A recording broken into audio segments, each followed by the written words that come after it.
Good morning. I would like to call the Wednesday, March 16th DAC meeting to order. We will begin with roll call. Haley Dellery, present. Stephen Kroll. Present.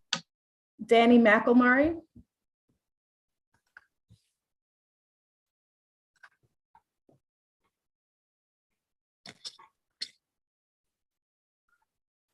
Danny is absent. Eleanor Burke. Present. Miguel Viteri.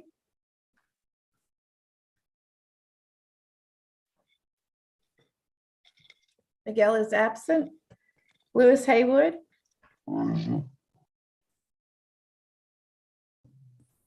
Is present. Lindsay Glatz is absent. The public comment form link is available at nola.gov/CPC. It will be available until the end of the 5-minute recess, after which public comments will be read into the record as part of the consideration of dockets.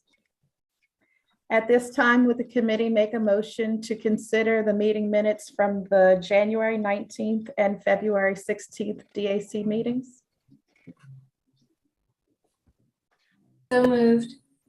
We have a motion by HDLC. Do we have a second?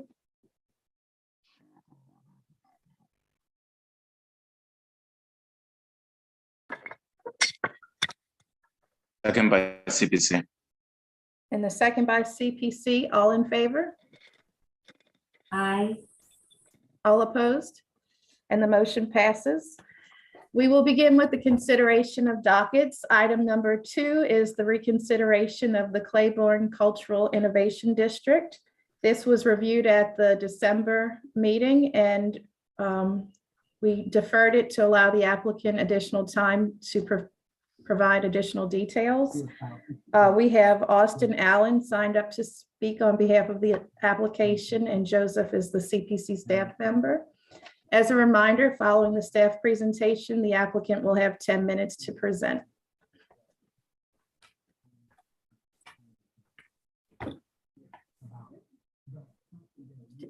Do we have Joseph on the call? Okay, it's appearing that Joseph is not here yet. However, Austin Allen. Hi, Austin. Yes, I'll just give a brief overview of the changes that were made, and then you can have 10 minutes to present.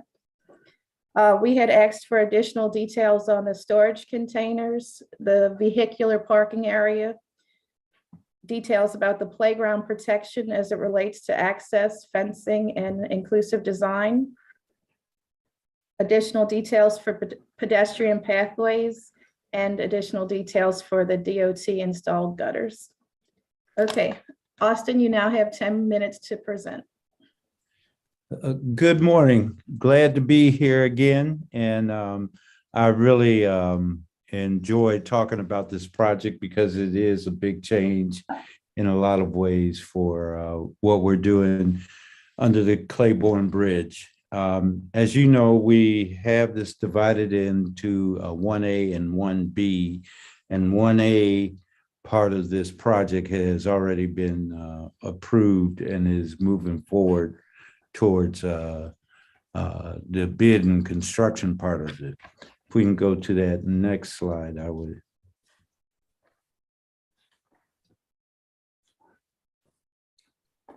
So the way this works is we have been looking at this as phase 1, 4 blocks back at town demonstration project.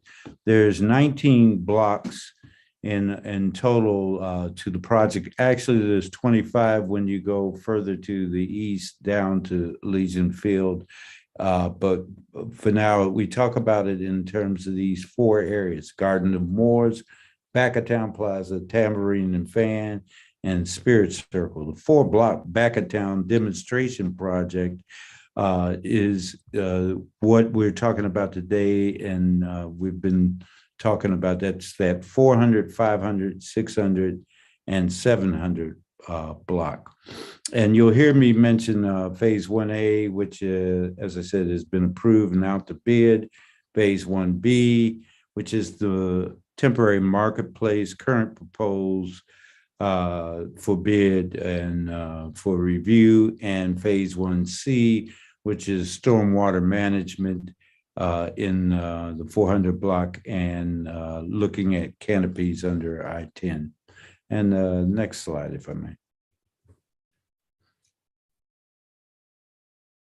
And we're driven by cleaning and maintenance, infrastructure improvements in terms of data, plumbing, electricity being available in a very useful way for people who have already been utilizing the space under the bridge, lighting, pedestrian protection, furniture, art, and color. And the next slide. And so you can see here how it divides out. These are the 4 blocks. If you go to the far right, that is Orleans coming through, and that's the neutral ground. That small island is the neutral ground in the middle of Orleans. And to the left, all the way, is the 400 block. You'll see that a lot of things we're talking about in the 400 block have to do with the 1C project and not the 1B, and that is the bringing in the rain gardens in 1C. However, there are parts of 1B in the 400, and that's why I wanted to make sure we looked at all 4 blocks. And the next. And one of the things we were asked to look at was circulation. This gives you that overall circulation, and if you zoom in on it, you'll see that we are very aware of the Lafitte Greenway being a major transition point for us. And if you talk north-south or river to lake, that's a major place that we want to see people be able to cross with safety and enhance that through the work we're doing. You can see the circulation patterns as we see the 400 block as the parking place for the temporary market in the other 3 blocks. And then you can see the circulation patterns that we see of a loop within the market that people will do, and the kind of interior circulation that happens block by block by block. The ideal of getting people to cross at those intersections that have now by DOTD are being made ADA accessible. Next slide.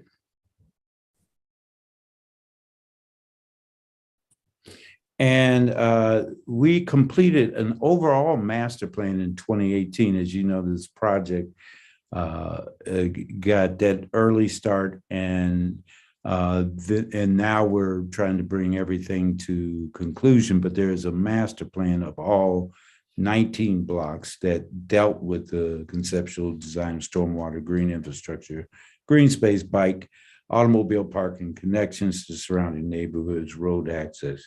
And there was plenty of on-site participation, and there was a lot of analysis of existing conditions. Next slide. Can you hit the light? Can you hit that light? And speaking of existing conditions, you can see the dark patterning that happens on the bridge and those cross sections held up by the pier is actually water, where water drips. And so you saw in the right side the kind of correction the Department of Transportation Development decided to do, which was to put in a kind of gutter system that could stop that. And we were just showing that progression of how things had been moving along on that. Next slide. Austin, I may mention that you have 3 more minutes. Okay. So very quickly, these blocks talk about the parking, 1B, 1C. If we can go further in, next one. And it just shows that what we're doing, next slide, with the containers that will be for storage of our temporary kiosk and our chairs and tables and the like, and that they will be muralized on the side so that, there is that aesthetic there. Next slide. And next slide. This is just about the vehicle parking. And it gives a imagery of how we see this getting ready to change. And next slide. And this is a very active area, and you can see what we're doing patterning here is not a playground, but a play area where we're using padding. Next slide. And we do some of the marketplace. And next slide. And this shows even more that where we have what we call a play cart. That green image in the middle shows an example of it, as well as we use barriers along that south edge to protect any kind of play that goes on in there. Next slide.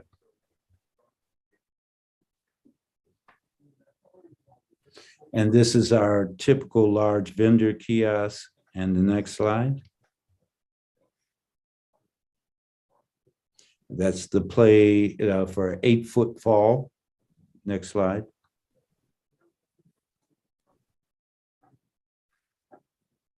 And safety padding details and more. Next slide.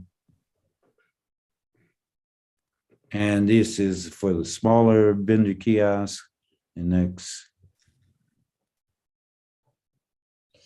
Tables and chairs that we would have surrounding that, and also in the next block. And next slide. What it looks like. And next slide. Permeable pavers so that people can walk from the middle over. Next slide. Murals, working with the Arts Council of New Orleans. Each mural is labeled. Next slide. Excuse me, that concludes your 10 minutes for a presentation, but the committee may have further questions and you'll Sure. have a chance to go into further detail. I'm glad to do it. Okay, thank you. Mhm. I actually have quite a few questions for Austin. Okay. I'm just going to start at the top. I wrote them on a bunch of my sheets. I'm going to run through. I appreciate you doing, on, I guess it's the sheet that shows pedestrian pathways, access, and egress. Yes. One of the things that I don't see, however, is how you move from north to south. It's not really north-south, but we'll call it that for Claiborne Avenue. Lack of a better direction is really northwest, southeast, or whatever it is, or southwest, northeast, right? Yes. What I don't see is how pedestrian, the accessible route moving from the 700 block to the 400 block, how is that achieved? Because it looks like you actually have to cross the road. I know DOTD is replacing the corners, but are they replacing them with corners that you can go either to the other side of Claiborne or to across, Yes, they are. And Okay. and on top of that, that interior circulation is an important part for us as well, to get from the 700 to the 600 to 500 and back to parking. So right. But you're not showing that for us. And I don't see ramps that's for that that big loop either. in the middle, big loop in the middle. That's not showing as a pedestrian route, and I'm also not seeing I'm not Yeah, seeing it in the drawings, Austin. That's what I'm saying. We need to see it in the drawings, like where are the ramps, or it's got to be accessible. You're creating a public space, so it's got to be fully accessible. Danny, this is Nagendra, and what I would like to help Austin respond to your question is, in the middle of the blocks, there already exists a handicap ramp that is a curb ramp, And that is going to, it is actually about 8 to 10 feet wide along the curb and on those edges that currently exist. And they will be improved when the improvements occur for the phase 1A part of the project that is going to enable movement by wheelchairs or otherwise, even for rolling carts, to move from one end to the other end. So you just need to make sure your graphics show that, Austin, when you're, when you're doing that, and make sure that your striping plan is showing that. We need to make sure pedestrians are safe as possible as they're crossing underneath. Absolutely. Absolutely. You know what I mean? They are planned to be painted yellow. Okay. So I know that's probably, so I'm glad you pointed that out as part of phase 1A, maybe? Yes. Yeah. So you're already showing some of phase 1A in these drawings. Make sure you're showing all of them, or pull out everything that's phase 1A and show that as one separate set. It's a little confusing because I'm not seeing everything. And so that's why it's kind of hard. Haley, can we go to slide number 4, please?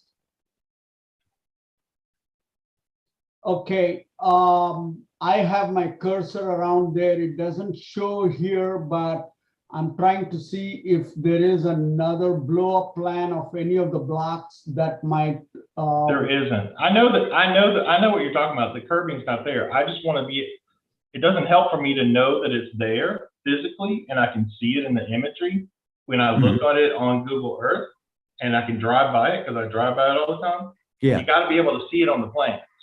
You got to show the striping on the plans, because otherwise it doesn't exist when you've got it in the record. It's not recorded here, so we've got to be able to see it. Not a problem, but again, I think the key is that it is a 1A approved, but we'll put it into 1B as well. Right, and so you can just mark it as 1A approved, and that removes it from question of saying, oh, well, it's not vehicular access, because right now it's vehicular access. Okay. So, it removes it from that, and it clarifies it, because it's not just me, it's for people who look at it in the future. And, yes. And I just bring it up because we're going through this with a couple of other projects right now where we're having to go back in the past and people are pulling this stuff up, and I'm like, we have no idea what the intent was because they didn't document everything fully. Yeah, interestingly enough, there are, Danny, just for your information, we did have some bollards before, and given the fact that some of these kiosks have to go back and forth, those bollards are in phase 1, so that it is essentially a pedestrian traffic going back and forth versus vehicular traffic. Vehicular traffic is really where in the 400 block towards the east end or the west end, if you look at it, you'll see a car right at the curb. That's the in and out for the cars, but not the other end. I'm familiar. I remember 1A. I remember this process from when it started. It's not up to my memory, though. You need to show the layering of approvals as you go through in the document. Point is well taken. Yeah. And so, and then to get to that point on the parking for the 400 block. Yes. You've got a parking space that is partially blocked by the columns on the. Let's go to the slide. I think it's slide 9. I think it is. Probably is. Mine are out slightly out of order because I was writing notes on there. Yeah. So if you look at the ones that are about 4 or 5 over from your ADA spaces. Yes. Those are because you're turning in and their columns are in the way of turning into those spaces. Okay. It's going to be really tricky to not hit those columns. So you may want to adjust either the number of spaces or how the cars actually get into those spaces. Not a problem. We can eliminate those, and make that green space. Yeah, and it kind of goes along with your ADA. That would, if you eliminate them, that actually gives you a better van accessible, because you need van accessible parking for your ADA spaces. Yes, So you need a little bit more space anyway. okay, And then,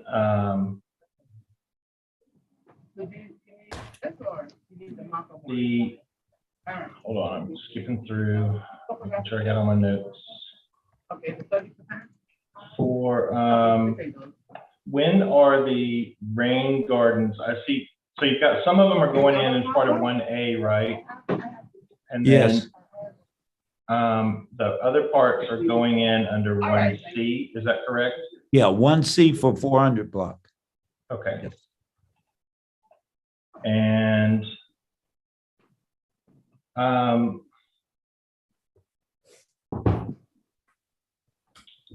if you look at like the 600 block, Okay, when I'm looking at, we can go 600 down block. to. Yeah, it's way 600. down.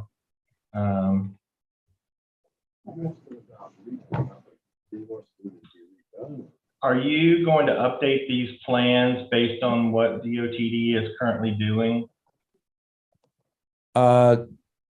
We're basing it on what they're doing now. Okay. Yes, It's just that the ramps on the corners there don't exactly match as far as I can tell. So I'm a little curious. That looks like the old system, maybe. I'm not really sure. Just, if you will, Wait. make sure that, go back through your drawings and make sure that everything's going to be updated to what DOT is actually putting in versus Yes, what they said as they put in built. about 20 years ago.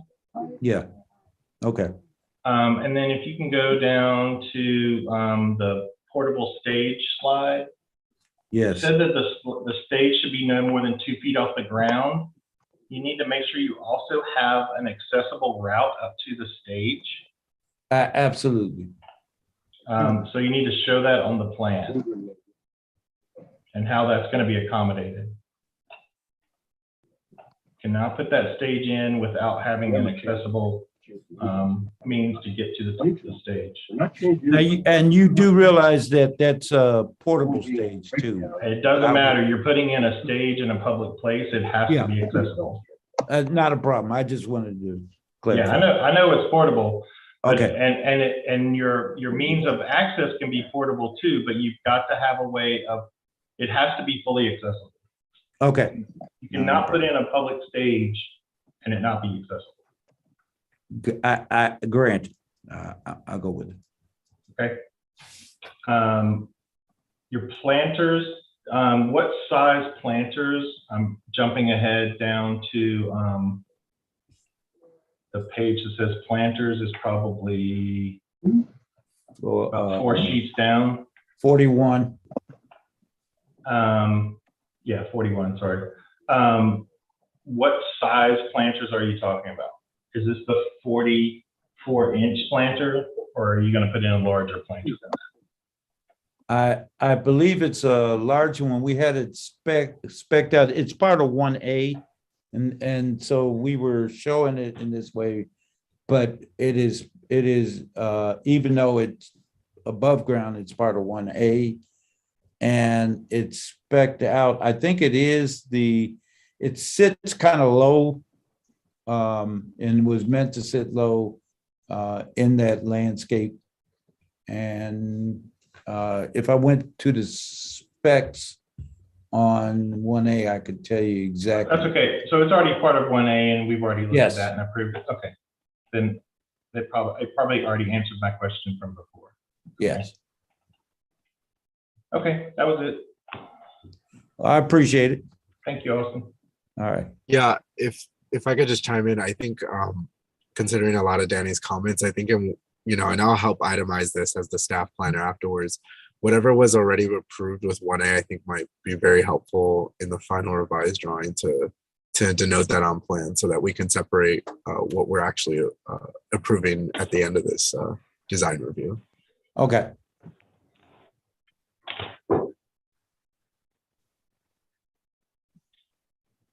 I was wondering if we could jump to page 9 of 52. Well, maybe not 9, but I'm looking at the 400 block, the parking area. Sure. And I was wondering if you can talk about how a pedestrian, well, someone who drives to the site would get out of the car and how they would circulate to the rest of the site. Because typically landscape islands and sidewalks are, provided after every 10 stalls with a sidewalk for them to walk along. What I'm seeing is just a row of parking and landscaping, but is there any dedicated pedestrian path? We did come with the ideal that the middle section would be that. And the reason is that it is, it's a wide kind of I was going to say commonly used park space now, and this begins to organize it in a way that serves the overall market.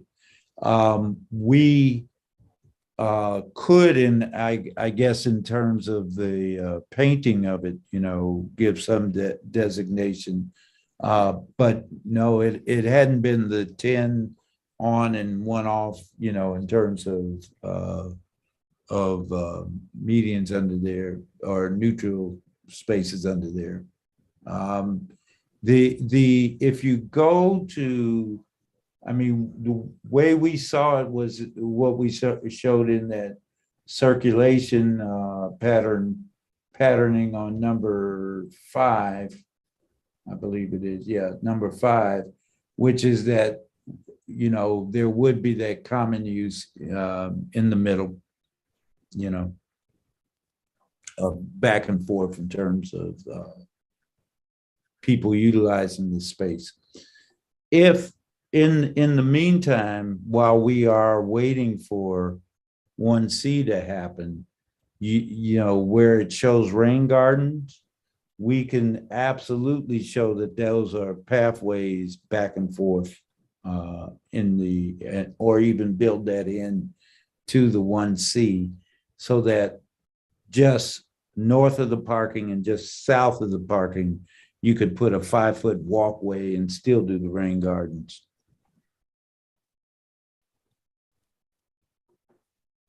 If that kind of helps. I think that's a good solution. Okay. To incorporate a pedestrian path within the rain garden. Does any other committee member have a thought on that?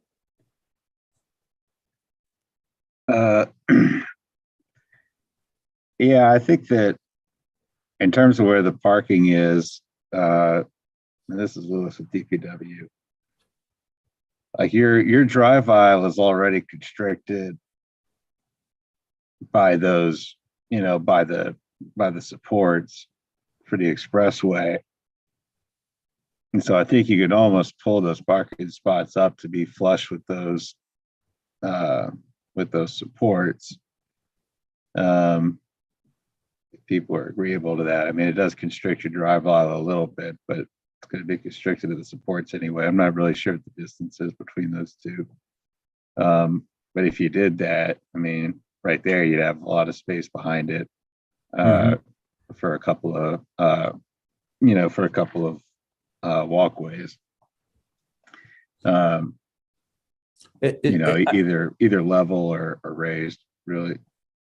Yeah, and I was going to say the existing condition in 400 block where we're showing rain garden is packed gravel with a little grass coming out, and that's why we wanted to turn it into rain garden. So it's easy to do a 5-foot pathway all the way across and then the rain garden without any hesitation.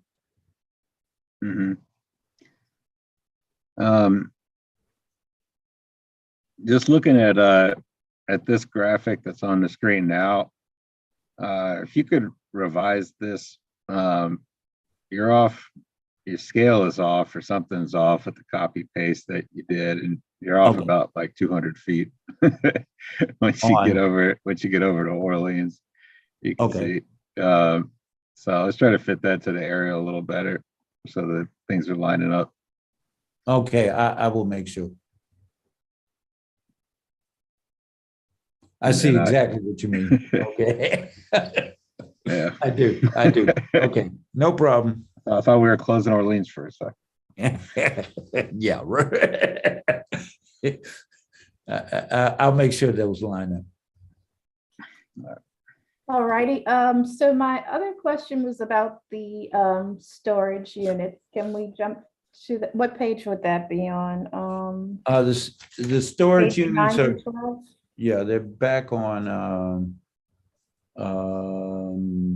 number, we start on number 9, and then you see the image on 10, and they show up again on 11 and 12. Okay, so these are meant for storage of the temporary market structures, correct? Yes, However, not much modification is being made to the shipping container itself. So it's looking like you have kind of a temporary structure on the site that's actually a permanent structure that's going to be on the site. So I was wondering if anyone else had concerns about the visual appearance of just having storage containers without having them modified in any way to be more aesthetic. well, again, the one thing is that we want to do murals on both sides of them. All Mhm. right, and then have them open to the interior, so that, you know, I just wanted to establish that that's part of what we see with that. Can we, I is guess- there a plan that shows how they are positioned on the site? Yes, if you go to slide 9 Okay, or slide 11. maybe if we considered positioning them differently so that they all form one solid wall, or the wall could be worked into the plan in a more aesthetic way by having like a path connected to the wall and maybe some additional landscaping, so that it's not just looking like storage containers set out, but that they were kind of creating some type of intentional barrier. Yeah, I would say that you could almost continue that, you know, the rain garden or whatever behind the storage units, and maybe even put the storage units like adjacent to each other and take out the space in between, maybe. I don't know. I don't know how that would work exactly, but yeah, I don't know what's, yeah, there's something about the space in between that's kind of unused, it seems like. Can the Okay, storage might be units better. be used to stop people from driving into that area? And just line them up 4 across, and then, you know, like use them as the bollards instead of having people continue to drive on and park in that area? And as we're thinking about it, we do want to make sure that this is visually open so that no space is created where people can't see and there could be crime. But We're very open to move them around and creatively give you something, even, you know, push everything to one side or another. We just wanted to make sure in that placement that we weren't overwhelming with them in any way, but we are open to, you know, all suggestions, because they are movable, you know, in that sense, you know. Mhm. So we're very open on that. Are they, but back to Haley's original point, how portable are they? Because if they're not portable, is there some kind of other architectural conditions that could be kind of enacted, such as canopies that kind of connect them to help create that intentional space? A part of 1C is to really look at canopies more, you know, in terms of, and we moved that to 1C because we want to really worked that very closely with DOTD. And we've talked with them directly about canopies and attachments to, the bridge structure. And, but I think it's very open to think about that in that kind of way where it becomes much more celebration point than storage place. So I have no problem with that idea. I was wondering, because you're saying that they're portable, but how does that work with hurricanes and stuff? Would they need to be actually mounted to the ground in some way? Are they going to go through the permitting process as a permanent structure? No, in fact, everything that we're doing has that temporary about it, but unless we were stacking them, during hurricanes, those things are not moving. I mean, they get moved, when I say portable, with the right equipment, they're moved and put on truck beds. But so that if we ever needed to move, market, or do other things, we could, Okay, well, Joseph, he is the planner assigned to this, and I'll just ask you, Joseph, if you could follow up with safety and permits about this proposal. Yeah, for sure. Okay. Thank you.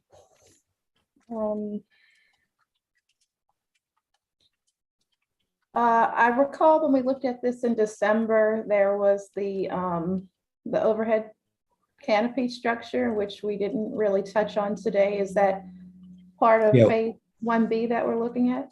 No, we moved it out of 1B because we realized it's a more lengthy conversation with DOTD around their bridge structure and tying it in. And that's where you get into questions around hurricane wind strength and the like. And we realized that needed a lot more detail.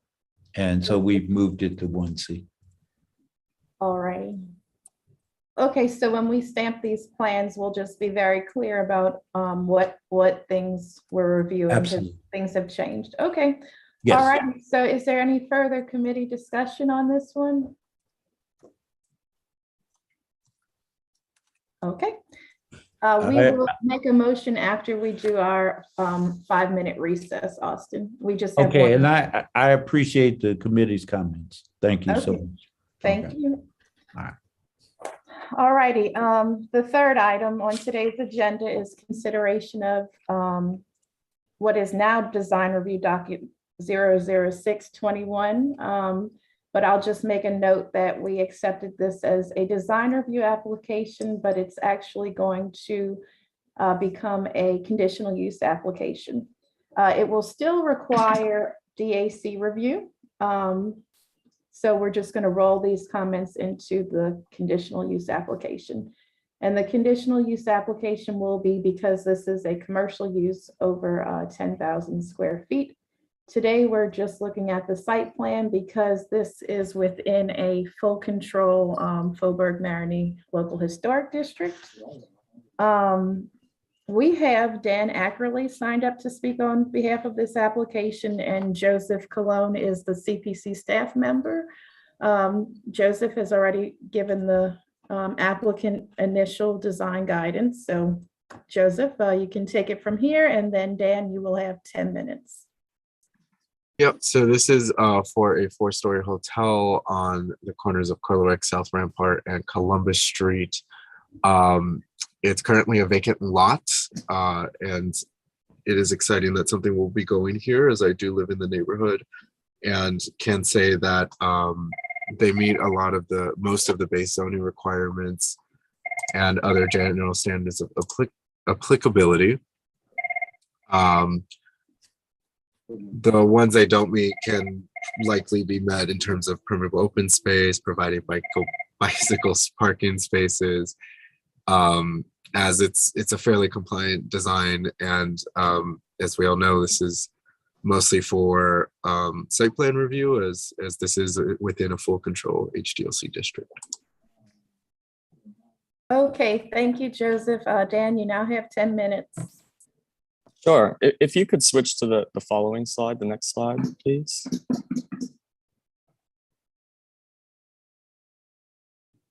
Okay, so this is basically our site plan, which the ground floor consists mostly of required parking. And the other components that are within the building are kind of like back of house. We've got the fire pump room, a trash room, and kind of a janitorial area, along with an elevator lobby to bring you up to the main levels. The parking we're showing is the required amount, which is based on the sleeping rooms, since this is a hotel occupancy. So we are showing the required amount of parking here. The parking itself is all located within the structure, and it's screened from the street. So trying not to create really an eyesore of a big parking lot there. So if you wanted to take a look at the exterior elevations,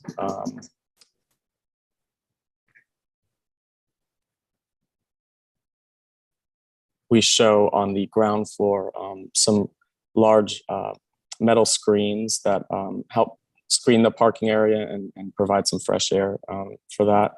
And the openings into those kind of back of house spaces are disguised as kind of historically appropriate doors with transoms. So we're trying not to make them look like mechanical spaces from the street. So that's kind of the extent of the site plan related design features on the ground floor. One thing that was mentioned was the bicycle parking. While I don't believe we explicitly pointed that out on the plan. We do have a location in there that we figured was large enough for the bike parking. So I could point that out on the first floor plan if you flip back to that slide. It's A1.01. So if you see where parking spot number 17 is towards the top center of the plan, there's an area just to the left of that that we've figured was sufficient enough to fit the bicycle parking or bicycle storage rather. I'm not sure if that was the requirement that you had talked about, Joseph. And then other design features that are related to the site plan, we've got a wraparound gallery on the first floor, on the second floor, that wraps the corner of Rampart and Kerouac Streets. On the exterior elevations that you can get a good look at that. And then there's some smaller projecting balconies that overhang the sidewalk. So we are working on the encroachment servitude process. We've gotten that started, and we're just working out a couple details with some of the agencies related. But other than that, the HDLC has already, ARC has reviewed this, and the HDLC has issued their C of A. So we're pretty far along in terms of those design processes. Okay, thank you, Dan. Is there any committee discussion on this item? I do have one question. You mentioned that parking was determined by the number of guest rooms. And so are these apartment style units? That's correct. They're apartment style, but the classification is for hotel. So these will be run just like a hotel would be run. Okay, so the number of rooms, did you base that off of apartment units or rooms within the units? It's the actual sleeping rooms in the building, the total sleeping rooms. Okay, I just wanted to confirm that. Mm-hmm. I had a question about design review standards from CPC and requirements that a certain amount of the ground floor be commercial. And I was wondering, does this meet that standard? I can check. Yeah, in the course of I don't think that this is in a district where that minimum commercial ground floor usage applies. I believe that's only in the CBD. Okay, great. Sorry, but back to the conversation about hotel rooms. Who was it? Dan, you said that what was based on the amount of sleeping rooms and not the units? We understood that there was some change or an addendum or something like that that changed the requirements for parking for hotel uses from individual suites to actual sleeping units. So that's what we based our parking off of. I don't know exactly. I can find where we found that, but that's what we were told. I can share it with you, Joseph. It was a determination by safety and permits. Yeah, because that'll affect my review, because I did notice that there were some standard kind of hotel rooms that weren't suite style. Was that right? Yeah. In this project, they are all apartment suite style. They Okay, all then, yeah, I have definitely see full that. kitchens. Yeah. Mhm. Okay.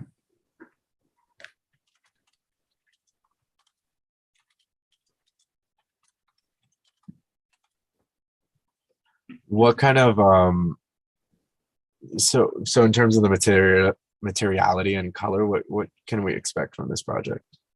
The exterior is all stucco. The galleries are going to be, the galleries and balconies are all metal framed, kind of in that traditional French Quarter style.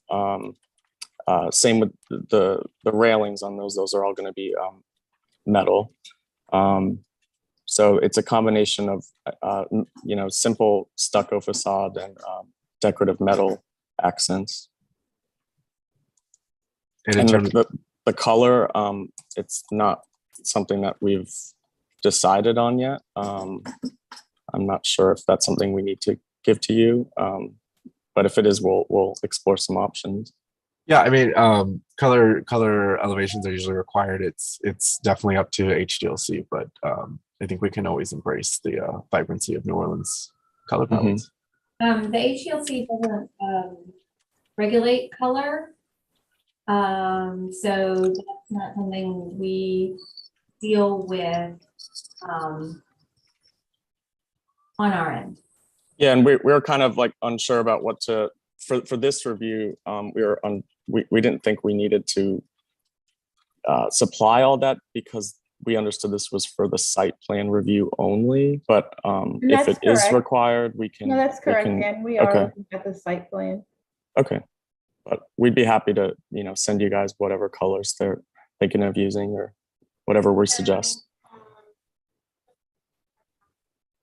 And I don't know if there's any other comments, but do you have any questions about how this will roll into the conditional use kind of review before we move on? We didn't have, we just kind of found out about this conditional use yesterday, so we didn't look too far into it.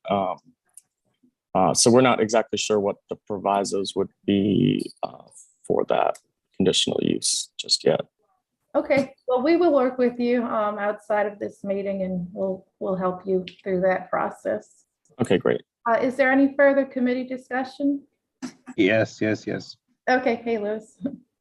Hey, the sidewalk on North Rampart, you're showing these planters against the building. I think we're being a little too greedy with the sidewalk space here and taking it down from 11 to 5 with this landscaping, especially around the corner of Columbus. Preferably, I'd love to have the sidewalk wide to the building, but I think we're gonna need at least 6 feet clear on North Rampart Street. Yeah, we can definitely adjust that. And then basically take out anything wrapping around the corner of Columbus. Okay. And probably within like 10 feet of it. So yeah, I would just minimize those plantings on the building side. No problem. If you take them all away, we could probably have a little, I could probably add a foot to that strip of palms. I don't know. I guess that's adequate for the palms. I'm sure Danny will let you know otherwise. Yeah, we're not opposed to reducing or removing those little garden beds because we've got some good site trees going in. Yeah. Okay. That's all I had. I just have one quick thing, and you probably touched upon it already, but the reason we're reviewing this is because it's in an EC enhancement corridor design overlay district, and the additional design review standard is that the development shall promote safe, convenient, and attractive pedestrian and bicycle access. So I was just wondering, above and beyond just your normal providing bicycle parking, what have you done to kind of contribute to this enhancement corridor? Besides bicycle parking, are you asking, or? Yeah, because that's kind of the standard requirement. The bicycle parking is a base requirement. So sometimes we may ask that you provide just a more attractive bicycle parking space or just improvements that clearly show the bicycle access, just to kind of enhance this corridor. So when you talk about bicycle access, is this bicycle parking on the public right of way? No, this would be parking that you're providing on your site. Right. So there's a portion within the interior parking area that we have dedicated towards bicycle parking storage. Okay. But honestly, in terms of making it attractive, you're probably not going to see it from the street. So Okay. I don't know if you consider that an attractive feature or not. I mean, sometimes. Okay. Did you have any short-term parking that you were providing? For bicycles, we're not currently showing any short-term. Most of all of the users that will be using this building will have access to the parking area. So that'll probably be the safest, easiest way for people to use bikes here. So if in terms of a shorter term area, we don't show anything that's basically not protected from the public right of way. But we do have a large kind of backyard landscaped area that we could easily put some shorter term bike racks in. Okay, if you want to consider that.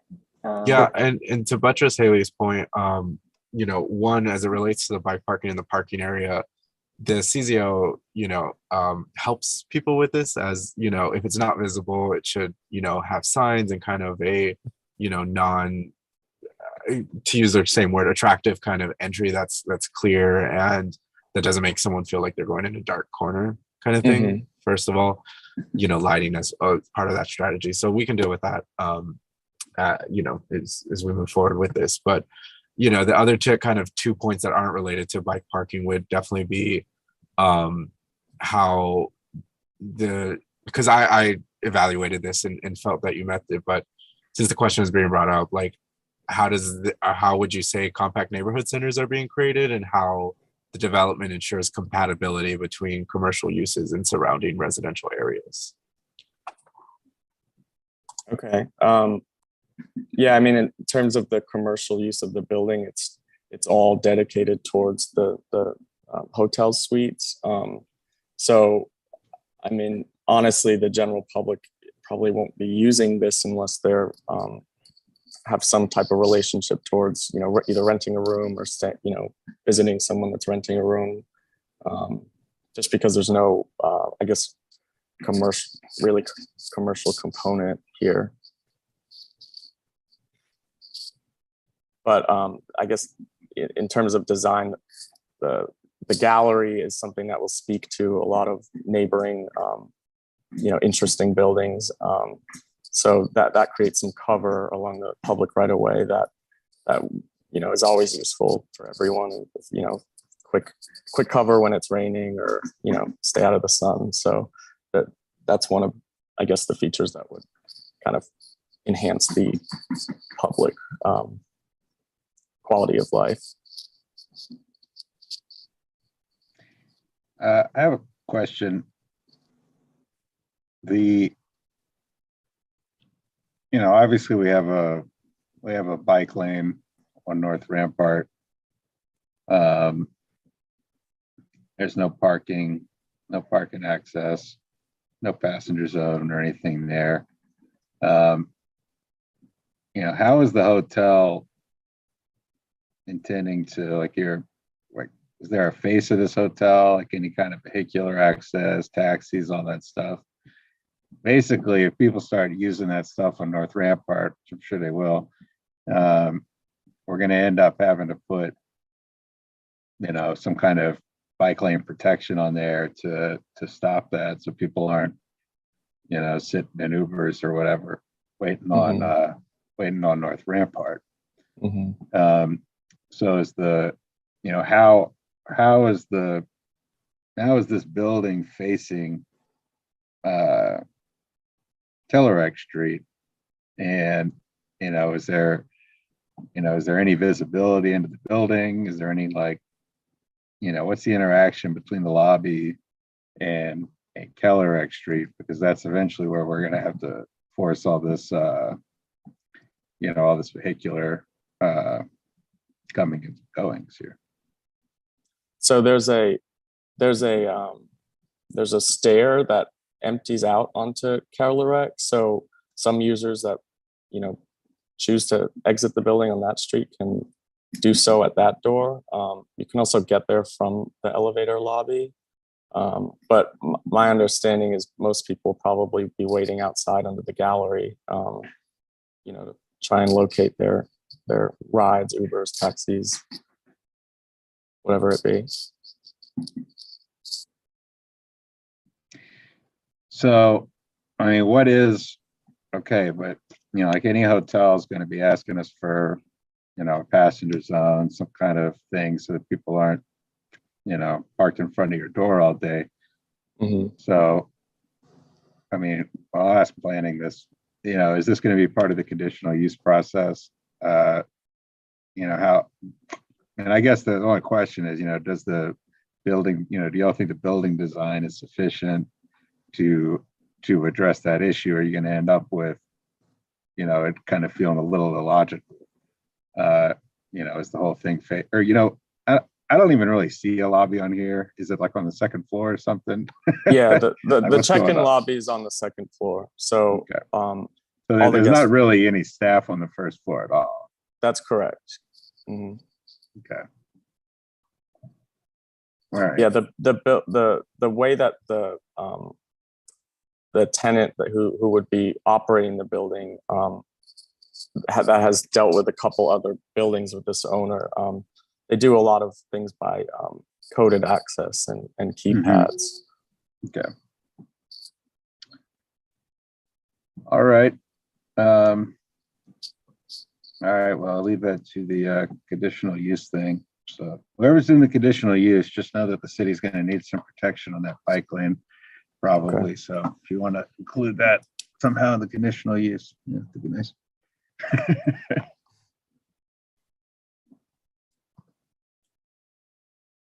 Okay, I'm checking because I think that there was an interpretation made about requirements for the proposed lobby. And we'll just it was another safety and permits interpretation. So we'll make sure to get that over to you, Dan, to make sure that your lobby meets those requirements. If there's no further committee discussion on this one, we have one other item on today's agenda. However, I did note to Capital Projects, who sponsored this one, that the drawings were not detailed enough for our review. Their design team indicated that they were going to submit additional documentation. However, they have not yet. So I would say that this item would be withdrawn until they provide those further details. And so, Najendra, are you on the phone? I know that that's one of the items you submitted. I'm on the phone. I do have the architect also online, and he is ready to respond to all your questions as I've talked to him today. I would prefer not to withdraw if he can present the case, or you can present the case and ask the questions, then we can try to help resolve the issues, unless procedure-wise it is voted that we cannot present it today. Okay, well, if the committee would like to look at the site plan that they provided, it's very conceptual, and we'll just agree whether we want to look at it now or wait till they come back. Stephen, can you provide that visual?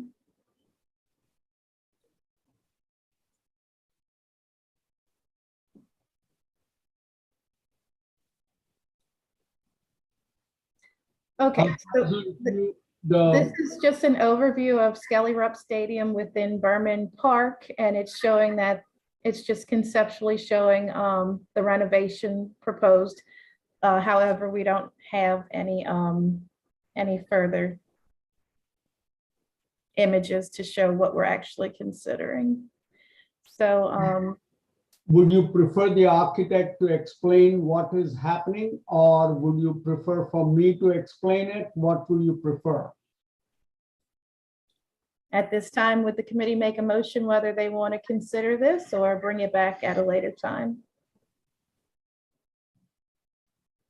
Is this for, are y'all right at this stage? Are you, how far are y'all in the project? Are you in construction drawings now, or are you just at this stage in your process right now? We are past the 50% construction documents. They are expected to provide 100% construction documents by the end of this month, in about 2 to 3 weeks time.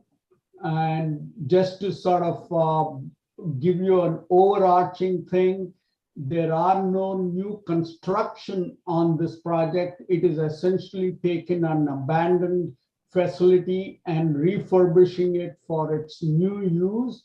It will be repainted and all the facilities will be repaired from the inside. There is nothing happening on the exterior that is going to change any aspect of this project except to repaint the colors that were previously there. This is essentially a repair project, right? Correct. There's nothing new in design. It's all repair of existing elements. There just might be replaced with LED lights or repainting or, you know, renovating the bathroom for accessibility. Is that it? That is correct. Danny. I don't want to see this again. So can we just run through it really quickly? Okay, if I may, thank you for letting me have the opportunity to speak with you. I'm sorry to say that I noticed that there's only that one promo. There should have been more documents submitted with that. So I'll go ahead and work with going through the project itself. And I'll start with the parking lot. As we say with the parking lot, it's all existing. The large dark spot that you have in the middle is basically a sunken area that we're going to fill in and redo the parking. They'll all be remilled, resealed, and restriped. We're not increasing the parking. We're not decreasing the parking. We're just cleaning and repairing all the damage that's out there. There are spaces for 4 buses right now, but that area there is also heavily damaged due to storms and such. Now that will be repaired. Now, as we go to the, let's say the ticket booth or ticket box, it is a single one-person structure. Everything is basically going to be clean, painted, reshingled, and put right back into service. Have new electrical service, new panel, new lighting. And nothing really going to change on the outside. You will not know anything is different about that. As we go to the office manager's building, which is the last one, if you look at the top middle, it says renovated facility manager's office. That suffered some major damage through the storms and that's through vandalism. What we're doing is that we're patching and repairing the roof, all the interiors, and we're keeping everything as they are now. We're not removing the restroom fixtures or anything. We're just cleaning it up and adding new electrical panels, new mechanical work. We're going to air condition the space properly, which only had a window unit. So now we're having a split system there. So make the living spaces more comfortable for the staff that's there.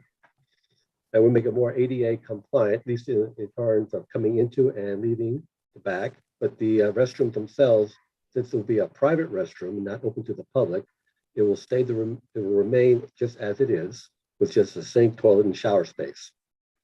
The concession stand also which is located beneath the large structure of the stadium roof, which is below the press box, is also a single room which contained the old electrical space for the transformers and electrical panels for the press box. That will remain, but the water heater place room itself will be removed and the space incorporated inside the concession space to make the areas have more space for storage and for their machinery, their ice maker, their refrigerator, their freezer. We're not going to supply any hot foods except what's like nachos or hot dogs or something that can be warmed up, nothing cooked. There was a exhaust fan, Ansel hood, and a residential kitchen stove there. We're taking all that out and sealing up the hood because one thing, the hood is directly underneath the press box, which would be a fire concern. So we took that out. So all they have there is just more room for refreshments that can be just chilled and served. The press box, we say new press box, I should clarify that. That will be a renovated press box. The press box itself has deteriorated over the years because that large stadium roof that's directly on it, over it, had nowhere to shed the water except directly on top of the press box, which basically ate up all the metal siding that's on it and the roof. And there's a hole on the inside of the press box that has to be repaired. You can actually fall through it onto the concession stand below. So basically, we're going to strip the entire structure down to the studs and the roof framing, and then check for damage, repair it, and then recover it with new metal siding. And it'll still be only about 250 square feet.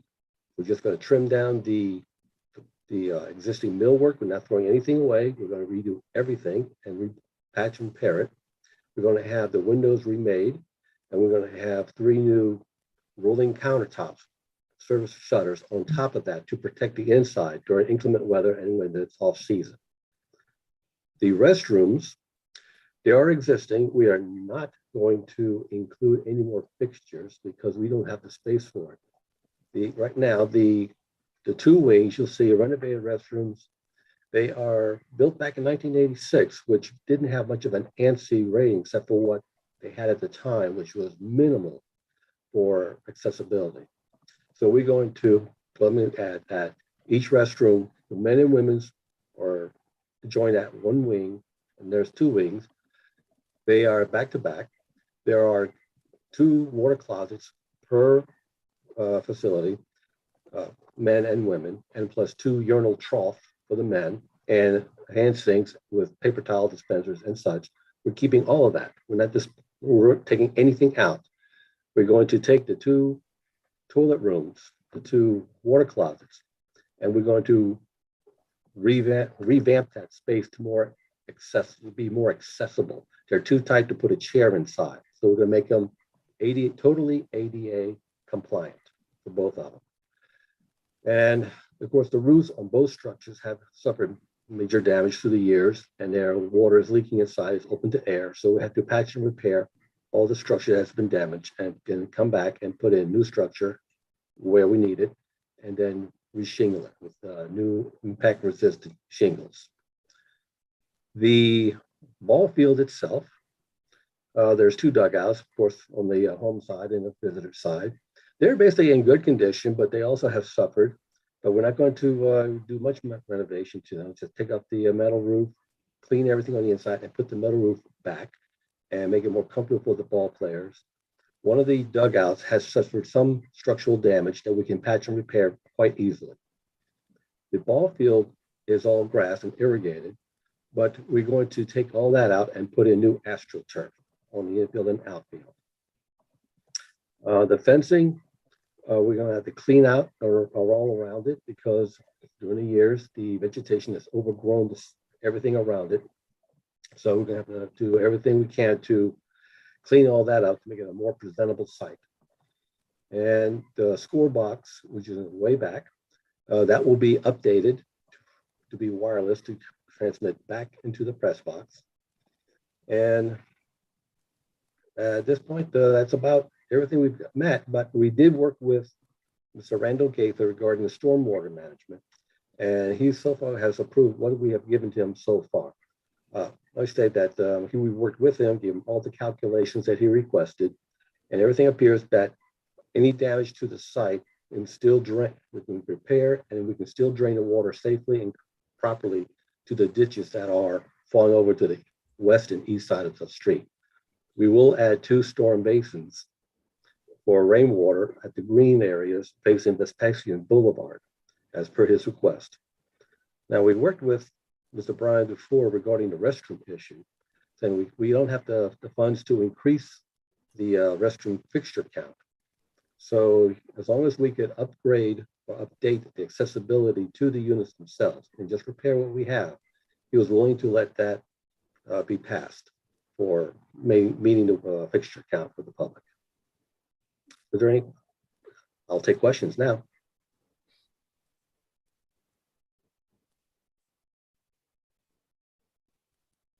Okay, so you mentioned stormwater improvements that you're going through with safety and permits. Yes, ma'am. So what triggered that requirement for the stormwater improvement? And what is the, what can you give me a little bit more description on what you're doing? Are you talking about the field itself or the parking lot? Just the parking lot and the water runoff from all the concrete that is next to the stadium itself.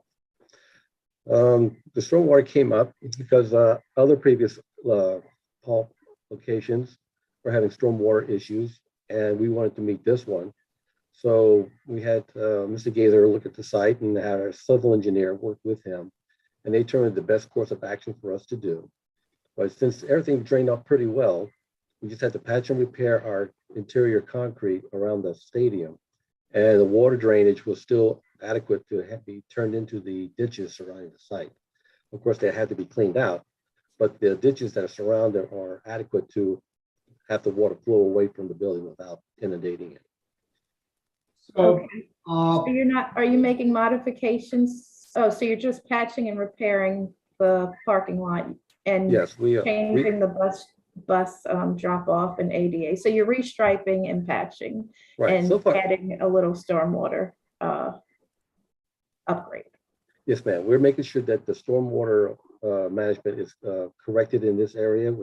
So far, we have all the information, and we seem to be meeting it very well. There's no major demolition or reconstruction that we have to do regarding the parking lot in terms of stormwater management. We do have to make some adjustments to the green areas in front of the parking lot, and we just have to do some cleaning out the vegetation from the surrounding ditches that we have.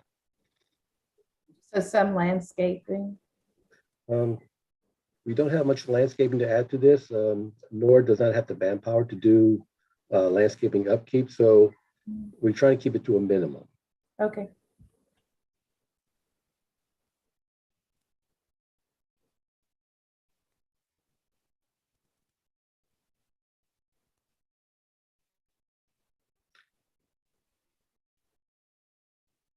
Is there any further committee discussion on this item? That's right. Could I share what's on my computer screen with y'all so you can see exactly what I have?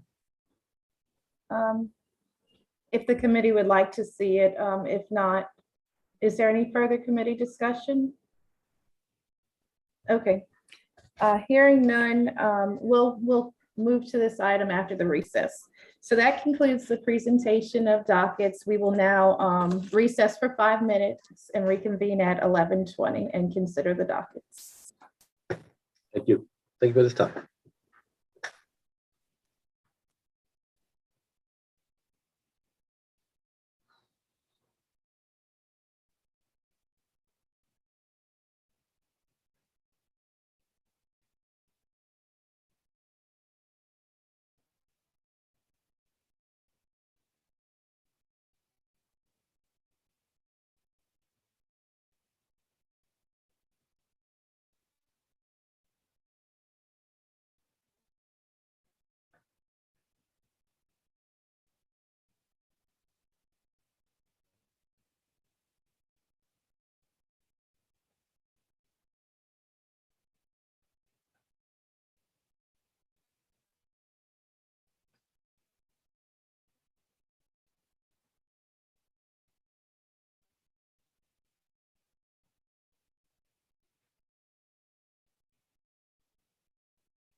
Nagendra, can you see me?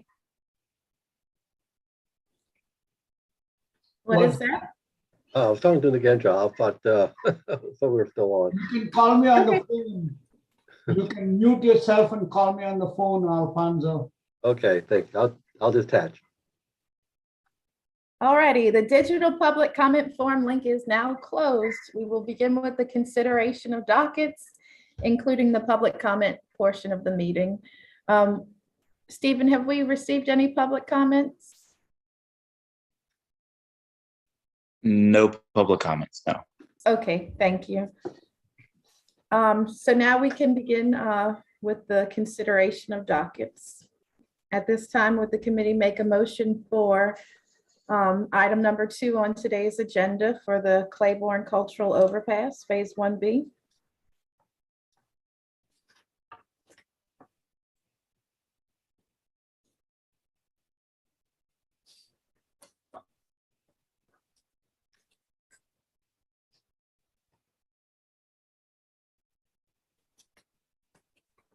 I can attempt to make that motion. Well, we can start with committee discussion. Are we comfortable with doing an approval, a conceptual approval? Do we think that we need to see anything more? I'm thinking if we do approval, we would just note that we would like to see the other phases clearly shown on the plan. We would like to see further consideration given to the container units and incorporating them into the pavement and landscaping. And is there any other comments that we might want to include in the motion? Well, to show the pedestrian pathways and the curb cuts And crosswalks. between the blocks and the sidewalks.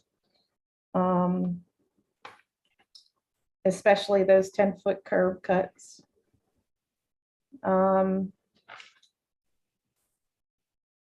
So any discussion about that? I'll make the motion to approve subject to those comments. Second. Okay, we have a motion by City Planning and a second by Parks and Parkways. All in favor? Aye. All opposed? Aye. And the motion passes. Okay, the third item on today's agenda is consideration of design review 622 for the hotel at 1451 North Rampart Street. At this time, is the committee ready to make a motion? A motion to approve subject to sidewalk revisions as recommended by DPW. I don't remember any other. I know there's some adjustments that will have to happen for the site planning. So they have to be resubmitted for approval. But other than that, I don't remember anybody else saying anything. We have a motion by Parks and Parkways for approval, subject to the bike lane modifications and sidewalk modifications mentioned by DPW. Do we have a second? Second. And we have a second by DPW. All in favor? Aye. All opposed, and the motion passes. The final item on today's agenda is the consideration of design review docket 00822 for the improvements to Skelly Rupp Stadium. At this time, do we have a motion? Make a motion to approve. We have a motion to approve by Parks and Parkways. Do we have a second? Second by CPC. We have a second by CPC. All in favor? Aye. Aye. All opposed? And the motion passes. Okay, thank you all for today's meeting. Just a note that our next meeting will be held in April, and it will likely be an in-person meeting, but we will stay in touch. Thank you, everyone. Thank you. Okay. Bye.